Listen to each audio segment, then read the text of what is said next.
Black and white লাভ, লেখিকা আসিফা খান, পর্ব ৫।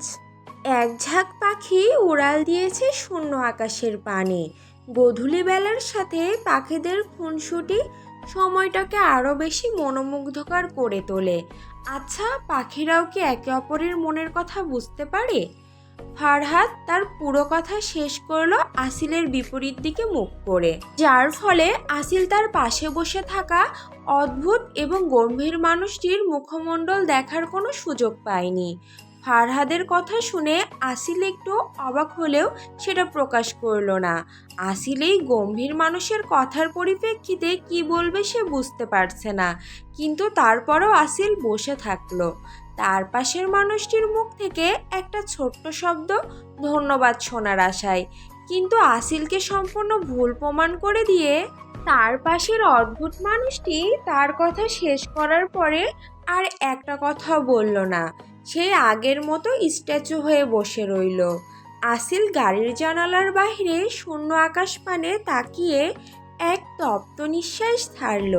সে বুঝতে পেরেছে তার পাশের মানুষটির দিকে বোম ছুঁড়ে মারলেও তার মুখ থেকে ধন্যবাদ শব্দটি বেরোবে না। তাই আসিল নিজের আশায় এক বালতি পানি ঢেলে দিয়ে নিজের ব্যাগ উঠিয়ে কাঁধে তুলে নিয়ে আস্তে করে বলল, take care of yourself. কথাটি বলে গাড়ি থেকে নেমে এলো। সে জানে তার কথার পরিপ্রেক্ষিতেও এই লোক কিছুই বলবে না, তাই আর আশাও করল না। Thank you ma'am. আসিল হাঁটা থামিয়ে পিছন দিকে তাকালো। দেখলো সেই লোকটা যে তার কাছে হেল্প চেয়েছিল তার গোমরা মুখ স্যারের জন্য। আসিল সেই লোকটার সামনে এসে দাঁড়ায়। মাথা থেকে পা পর্যন্ত দেখলো এই লোকটাও নিজেকে কালো কাপড় দ্বারা মুড়ে রেখেছে। ধন্যবাদ তো আপনার স্যারের বলা উচিত ছিল, গোমরা মুখ কোথাকার। শেষের কথাটি আস্তে করে বললেও সামনে থাকা লোক, যে কিনা ফরহাদ এর ড্রাইভার, আসিলের শেষ কথা শুনে ফেলে। তার চোখ মনে হয় এবার বের হয়ে আসবে।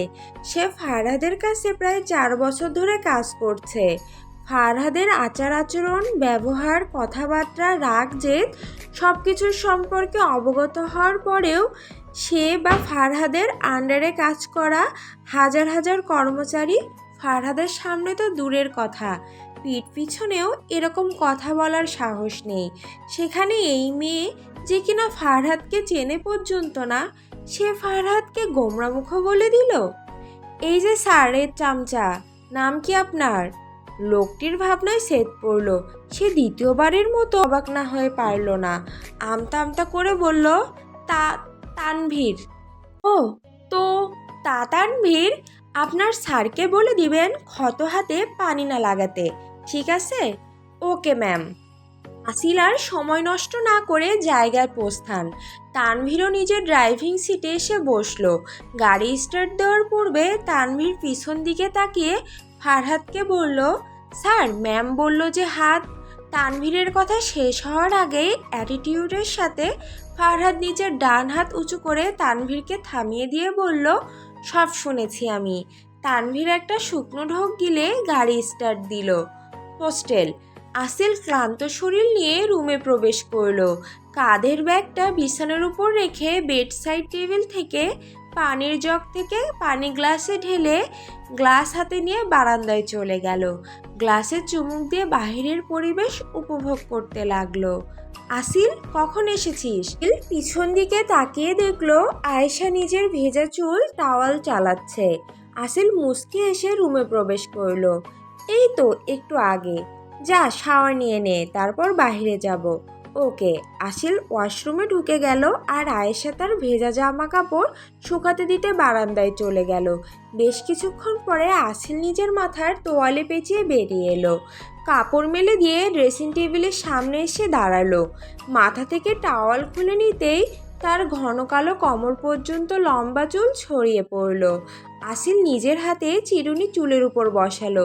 এদিকে আয়েশা রেডি হতে হতে জিজ্ঞাসা করলো, আসিল, লোকটা আর তার স্যারটা কে ছিল? কোন লোক, কোন স্যার? আরে বাবা, যার হাত কেটে যাওয়ার জন্য তোকে নিয়ে গেল তাদের কথা জিজ্ঞাসা করছি। ও, এটা বলবি তো, যেই লোকটা আমাদের কাছে হেল্প চাইতে এসেছিল? সে ওই স্যারের চামচা মানে ড্রাইভার নাম তানভীর। ও আর তার স্যার কে ছিল, মানে যার হাত কেটে গিয়েছিল? আশু তোকে আর কি বলি, জানি না কেন লোকটা ভীষণ অদ্ভুত ছিল।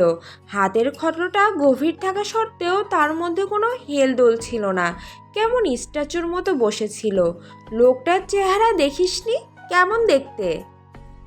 আশু, আমরা স্পাইডারম্যান, আয়রন ম্যান আর প্যাডম্যানকেও দেখেছি, কিন্তু আজ আমি নিজের এই নিষ্পাপ চোখে একটা জলজ্যান্ত ব্ল্যাকম্যান দেখেছি। Blackman? What are you saying? দেখ, প্রথমত লোকটা আমার দিকে ঘুরে পর্যন্ত তাকায়নি, তার চেহারা দেখার প্রশ্নই ওঠে না।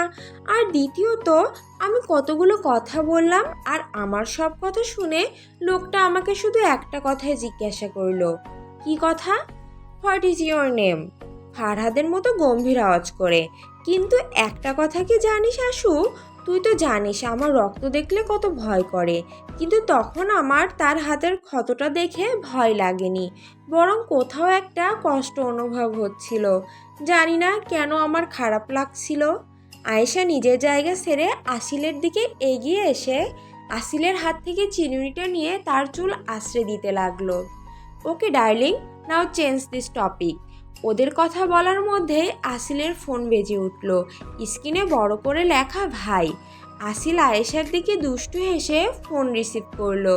হ্যাঁ ভাই বলো। বনু, আজ কি ফ্রি আছিস? হ্যাঁ ভাই আসি, কেন? তাহলে আমি তোদের হোস্টেলের সামনে আসছি, আজ আমরা একসাথে ডিনার করব, ওকে? বাহ, আয়েশাও আজ আমাকে বাইরে ডিনার করার কথা বলছিল। বা কি মিল রে তোদের, দুষ্টু হেসে। তাই নাকি? আমি এসে দেখছি কতটা মিল আছে। So ready first. আসিল ফোন কেটে দিয়ে আয়েশার দিকে তাকালো। দেখো, মেয়েটার লজ্জায় গালের দুই দিকে রক্তিম বর্ণ ধারণ করেছে। এদিকে তানভীর প্রায় অনেকক্ষণ ধরে তার সামনে থাকা আয়নায় লক্ষ্য করছে। যখন থেকে গাড়ি স্টার্ট দিয়েছে তখন থেকে শুরু করে এখন অবধি ফারহাদ তার ব্যান্ডেজ করা হাতটি তার এক পায়ের ওপর ঠেকো দিয়ে ব্যান্ডেজ করা অংশ মুখের সামনে ধরে রেখেছে। ফারহাদের ঠোঁটে রয়েছে এক তীক্ষ্ণ হাসির রেখা, যেটা হয়তো খুব ভালো করে লক্ষ্য করলে দেখা যাবে। তানভীর অবাকের চরম সীমানায়। এরকম নয় যে ফারহাদ হাসে না, কিন্তু সেই হাসি একমাত্র তার প্রাণের ছোট বোনের সামনে, আর খুব বেশি হলে রেজওয়ানের সামনে। আর বাদ বাকি সময়ে তার মুখে হাসি তো দূরের কথা, হাসির রেখাও পর্যন্ত দেখা মেলে না। কিন্তু এখন এই হাসির কারণ কি? কারণটা কি সেই মেয়ে? যেখানে ফারহাদ অচেনা মানুষের সামনে হাসা তো দূর, ভালো করে কথা পর্যন্ত বলে না। এই হাসির অত্যাধিক অবাকজনক। তানভীর অনেক সাহস জগিয়ে জিজ্ঞাসা করলো, sir, are you okay? Sorry, I mean to say. ধরে নাও সে তোমার ফিউচার ম্যাডাম। তানভীরের কথা শেষ হওয়ার আগেই ফারহাদ একইভাবে বসে বলল কথাটি। হয়তো সে তানভীরের কথার মনে অনেক আগেই বুঝে ফেলেছিল। তানভীর ফারহাদের কথা শুনে মনে হয় এবার হার্ট অ্যাটাক করবে। আচ্ছা, বনের রাজাও কি কখনো প্রেমে পড়ে?